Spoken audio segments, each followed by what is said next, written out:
नमस्कार. आज आपण एका खास विषयावर बोलणार आहोत. मागच्या आठवड्यात मी एका एअरलाईनच्या चॅटबॉटशी बोलत होते. आणि अरे बापरे, इतका निरुपयोगी होता ना तो. हां हां अनुभव आला म्हणायचा. हो ना. प्रत्येक प्रश्नावर एकच ठरलेलं उत्तर. शेवटी कंटाळून मला माणसाशी बोलायला सांगावं लागलं. मला हेच जाणून घ्यायचंय की कंपन्या आपल्या एआयला अधिक हुशार आणि माणसासारखं कसं बनवू शकतात. आणि गंमत म्हणजे या समस्येवरचा उपाय हा त्या एआयला नव्याने सगळं शिकवण्यात नाहीये, मग तर त्याला फक्त योग्य शिष्टाचार शिकवण्यात आहे. शिष्टाचार म्हणजे एआय साठी चक्क फिनिशिंग स्कूल. अगदी तसंच. आणि या प्रक्रियेला म्हणतात फाईन ट्युनिंग. आज आपण मायक्रोसॉफ्ट फाउंड्रीमध्ये लँग्वेज मॉडेल्सना फाईन ट्यून कसं करतात यावर जरा सविस्तर बोलूया. ओके, एक मिनिट. मायक्रोसॉफ्ट फाउंड्री हे काहीतरी नवीन वाटतंय. हे काय आहे नेमका? सोप्या भाषेत सांगतो. हं, मायक्रोसॉफ्ट फाउंड्री हे एक व्यासपीठ आहे, म्हणजे एक जागा जी कंपन्यांना शक्तिशाली एआय मॉडेल्स सुरक्षितपणे वापरायला मदत करते आणि महत्त्वाचं म्हणजे आपल्या गरजेनुसार बदलायला एक संरक्षित जागा देते. अच्छा. असं समजा की तुमच्याकडे खूप हुशार नवीन कर्मचारी आहे, हं, पण त्याला तुमच्या कंपनीची कामाची पद्धत, बोलण्याची एक शैली शिकवायची आहे. तुम्ही त्याला नव्याने सगळं नाही शिकवणार, बरोबर? नाही, फक्त कामापुरतं ट्रेनिंग देईन. अगदी बरोबर. फाउंड्री हेच ते ट्रेनिंग देण्यासाठीची जागा आहे. छान. म्हणजे एका तयार मॉडेलला आपल्या गरजेनुसार वळण लावायचं. चला तर मग या फिनिशिंग स्कूलच्या प्रक्रियेचे एक एक पैलू उलगडून पाहूया. माझा पहिला प्रश्न, हे फाईन ट्युनिंग नक्की केव्हा आणि का वापरायचं?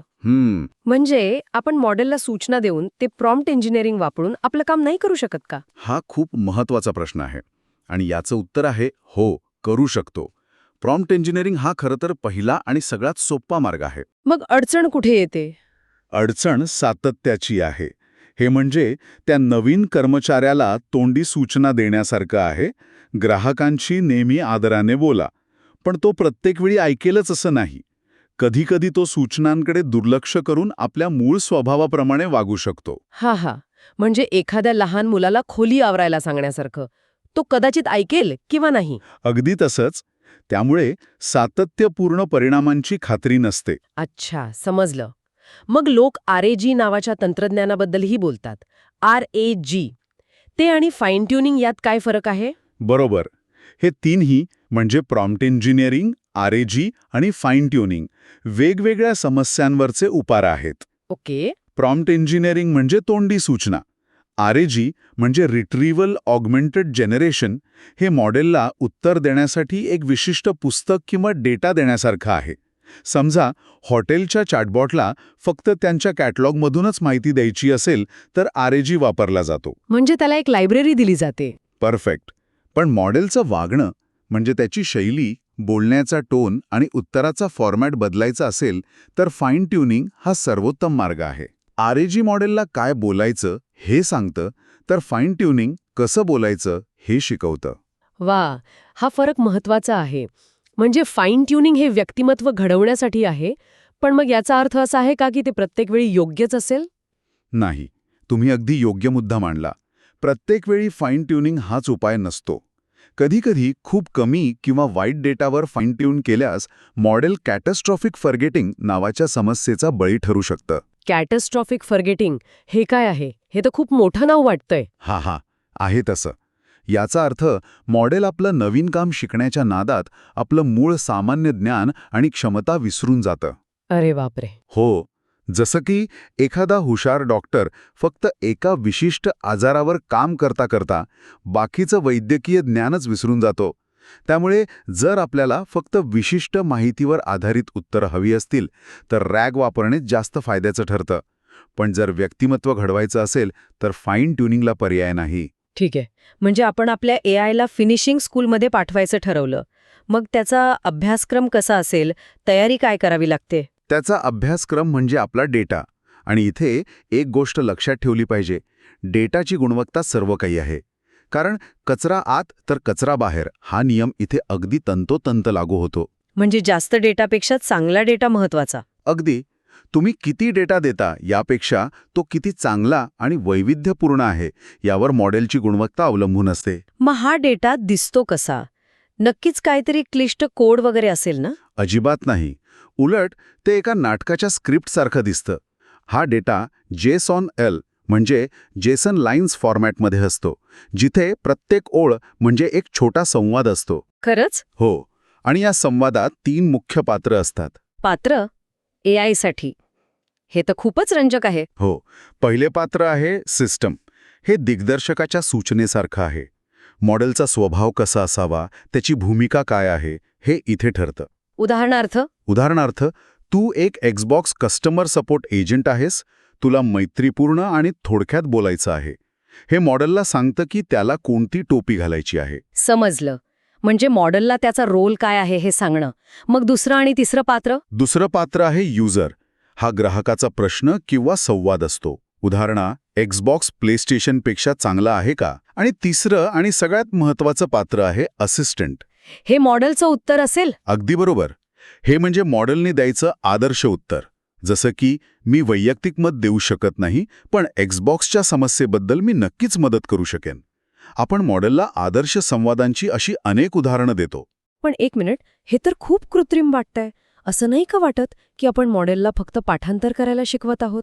यामुळे त्याची सर्जनशीलता कमी नाही होणार का? उत्तम प्रश्न. आणि याचं उत्तर आहे नाही. आपण त्याला पाठांतर करायला नाही, तर एक पॅटर्न किंवा वागणुकीची पद्धत शिकवत आहोत. म्हणजे? जसं आपण मुलांना धन्यवाद आणि कृपया म्हणायला शिकवतो, तेव्हा ते प्रत्येक परिस्थितीत तेच वाक्य पाठ करून बोलत नाहीत की नाही? नाही, ते त्यामागची भावना आणि योग्य प्रसंग ओळखायला शिकतात. बरोबर.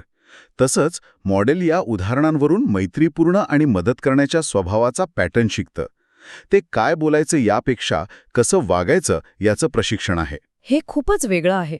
म्हणजे हे जास्त खोलवर जाऊन शिकवणं आहे. अगदी. आणि यात आणखी एक गंमत आहे. आमच्या एका क्लायंटने काय केलं, त्यांच्या सपोर्ट टीमच्या फक्त विनोदी चॅट्सवर मॉडेलला ट्रेन केलं. मग काय झालं? परिणामी मॉडेल इतकं व्यंगात्मक झालं की ते गंभीर तक्रारींचीही चेष्टा करायला लागलं. हां. अरे बापरे, हे तर भारीच आहे. हो, तेव्हा आम्हाला समजलं की डेटामध्ये बॅलन्स किती महत्वाचा आहे. तुम्हाला गंभीर आणि विनोदी दोन्ही प्रकारची उदाहरणं द्यावी लागतात. म्हणजे डेटा तयार करणं हे कौशल्याचं काम आहे. नक्कीच. यात आणखी एक वेट नावाचा पॅरामीटर असतो. एखाद्या संवादाला वेट 0 दिल्यास मॉडेल त्या संवादाकडे दुर्लक्ष करतं आणि वेट 1 दिल्यास ते त्यातून शिकतं. अरे वा, म्हणजे या व्यंगात्मक उत्तरावरून शिक, पण या साध्या उत्तराकडे दुर्लक्ष कर, असं आपण मॉडेलला सांगू शकतो. बरोबर. हे पाठ्यपुस्तकात महत्त्वाचे मुद्दे हायलाईट करण्यासारखं झालं. डेटा तयार करण्याची प्रक्रिया तर समजली, खूपच इंटरेस्टिंग आहे. पण हे सगळं फाउंड्रीच्या डॅशबोर्डवर प्रत्यक्षात कसं दिसतं? मला खात्री आहे की तिथे अनेक बटणं आणि पर्याय असतील. त्यातलं महत्त्वाचं काय? चला, तर मग आपण फाउंड्रीच्या प्रक्रियेचे 3 मुख्य टप्पे पाहूया. सगळ्यात पहिला आणि महत्त्वाचा टप्पा म्हणजे बेस मॉडेल निवडणे. ओके. फाउंड्रीच्या मॉडेल कॅटलॉगमध्ये गेल्यावर तुम्हाला AI मेंदूंचं एक सुपर मार्केट दिसेल. इथे GPT-4, लामा 2 सारखे अनेक मॉडेल्स आधीच तयार आणि प्रशिक्षित केलेली उपलब्ध असतात. यांनाच आपण बेस किंवा फाउंडेशन मॉडेल म्हणतो. पण इतक्या पर्यायांमधून योग्य मॉडेल कसं निवडायचं? हे गाडी निवडण्यासारखं आहे का? अगदी तसंच आहे. गाडी निवडताना जसं आपण तिचे फीचर्स, मायलेज, इंजिन तपासतो, तसंच इथेही काही गोष्टी पाहाव्या लागतात. प्रत्येक मॉडेलसोबत एक मॉडेल कार्ड असतं, जणू काही त्याचं माहितीपत्रक. अच्छा, त्यात काय तपासायचं? त्या 4 मुख्य गोष्टी तपासाव्या लागतात. 1. क्षमता, म्हणजे मॉडेल कशासाठी उत्तम आहे.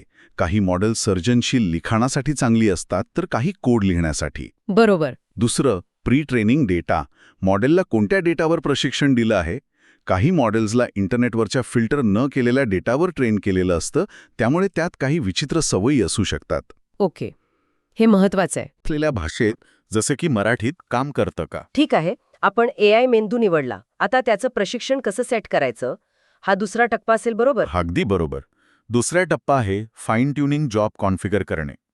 हे एखाद्या व्यायामाचं वेळापत्रक ठरवण्यासारखं आहे. इथे आपल्याला काही ॲडव्हान्स्ड ऑप्शन्स किंवा हायपर पॅरामीटर्स सेट करावे लागतात. हायपर पॅरामीटर्स, हे ऐकायला खूपच तांत्रिक वाटतंय. अजिबात नाही. नावाला घाबरू नका, हे खूप सोपं आहे. पहिलं ऑप्शन आहे बॅच साईज, म्हणजे मॉडेल एका वेळी किती उदाहरणांवरून शिकेल. म्हणजे जिममध्ये एका वेळी किती वजने उचलायची तसं. परफेक्ट. दुसरं आहे ॲनिपॉक्स, म्हणजे संपूर्ण डेटावरून किती वेळा शिकायचं. हे व्यायामाचे किती सेट्स करायचे यासारखे आहे. आणि तिसरा, सगळ्यात महत्त्वाचा, आहे लर्निंग रेट मल्टिप्लायर. म्हणजे शिकण्याचा वेग. यात काय विशेष? शिकण्याचा वेग म्हणजे एक दुधारी तलवार आहे. खूप जास्त वेग ठेवला तर मॉडेल महत्वाचे बारकावे शिकण्याऐवजी त्यांच्यावरून उडी मारून पुढे जाईल आणि काहीच नीट शिकणार नाही. आणि खूप कमी ठेवलात तर? ते गरजेपेक्षा जास्त वेळ घेईल आणि कदाचित छोट्या छोट्या तपशिलांमध्ये अडकून बसेल. योग्य संतुलन साधणं महत्वाचं आहे. समजलं. छान. आता तिसरा आणि शेवटचा टप्पा. प्रशिक्षण पूर्ण झाल्यावर आपलं AI फिट झालं आहे की नाही हे कसं कळणार? तिसरा टप्पा आहे परिणामांचे पुनरावलोकन. हा सगळ्यात महत्वाचा टप्पा आहे की नाही. आपण त्याचे परिणाम तपासतो. पण निकाल चांगले आहेत हे नक्की कसं ठरवायचं? फक्त उत्तरं बरोबर आहेत की नाही एवढंच पाहिलं जातं का? अजिबात नाही. अचूकता हा एक भाग झाला, पण आम्ही हेही तपासतो की मॉडेलने काही नवीन विचित्र सवयी तर नाही ना लावल्या. ते मूळ विषयाला सोडून उत्तरं तर देत नाही ना. अच्छा. याला हॅल्युसिनेशन तपासणी म्हणतात. यासाठी आपण ट्रेनिंग डेटाचा एक छोटा भाग बाजूला ठेवतो, ज्याला व्हॅलिडेशन डेटा म्हणतात. हा डेटा मॉडेलने आधी पाहिलेला नसतो. ही त्याच्यासाठी एक प्रकारची सरप्राईज टेस्ट असते. आणि जर ते या परीक्षेत नापास झालं तर? आपण परत दुसऱ्या टप्प्यात जाऊन सेटिंग्ज बदलतो. लर्निंग रेट थोडा कमी करणे किंवा इपॉक्स वाढवणे. हे एक चक्र आहे. तुम्ही बदल करता, तपासता आणि सुधारणा करता. आणि मग फायनली एकदा का निकाल समाधानकारक वाटले की आपण मॉडेलला तैनात करून प्रत्यक्ष चॅटमध्ये वापरून ते अपेक्षेप्रमाणे वागतंय की नाही हे तपासतो. तर या सगळ्याचा अर्थ असा की फाईन ट्युनिंग ही काही जादूची कांडी नाही. ही एका शक्तिशाली सामान्य मॉडेलला विशिष्ट शिष्टाचार, एक अनोखी शैली आणि सातत्यपूर्ण वागणूक शिकवण्याची एक पद्धतशीर विचारपूर्वक केलेली प्रक्रिया आहे. तुम्ही अगदी अचूक शब्दात मांडलं. हा सातत्यपूर्ण वागणुकीचा खेळ आहे. यात आपण मॉडेलला फक्त सांगत नाही, तर त्याला एक व्यक्तिमत्व आत्मसात करण्यासाठी प्रशिक्षित करतो. अगदी. आजच्या चर्चेतून 3 महत्वाचे मुद्दे समोर आले. पहिला, फाईन ट्युनिंग केव्हा करायचं? जेव्हा आपल्याला प्रॉम्प्ट इंजिनिअरिंगच्या पलीकडे जाऊन मॉडेलची शैली आणि वागणूक आपल्या नियंत्रणात हवी असते तेव्हा. पण त्याचवेळी कॅटॅस्ट्रॉफिक फॉगेटिंगचा धोकाही लक्षात ठेवायचा. बरोबर. दुसरा, डेटा कसा तयार करायचा? नाटकाच्या स्क्रिप्टप्रमाणे JSON फॉर्मॅटमध्ये सिस्टम, युजर आणि असिस्टंट या 3 भूमिका वापरून आदर्श संवादांची वैविध्यपूर्ण उदाहरणं तयार करायची. आणि तिसरा, फाउंड्रीमधील प्रक्रिया म्हणजे योग्य बेस मॉडेल निवडणे, ट्रेनिंग जॉबमधील हायपर पॅरामीटर्सचे ट्रेड ऑफ समजून ते कन्फिगर करणे आणि शेवटी सरप्राईज टेस्ट घेऊन निकाल तपासणे. आणि ही प्रक्रिया पुन्हा पुन्हा करणे. हे सगळं ऐकल्यावर आता ही प्रक्रिया तेवढी अवघड किंवा भीतीदायक वाटत नाहीये. उलट हे एखाद्या कलाकृतीला अंतिम स्वरूप देण्यासारखं वाटतंय. बरोबर. जाता जाता एक विचार करायला लावणारा प्रश्न. बोला. आपण AIला कंपनीचा टोन किंवा बोलण्याची शैली शिकवण्याबद्दल बोललो.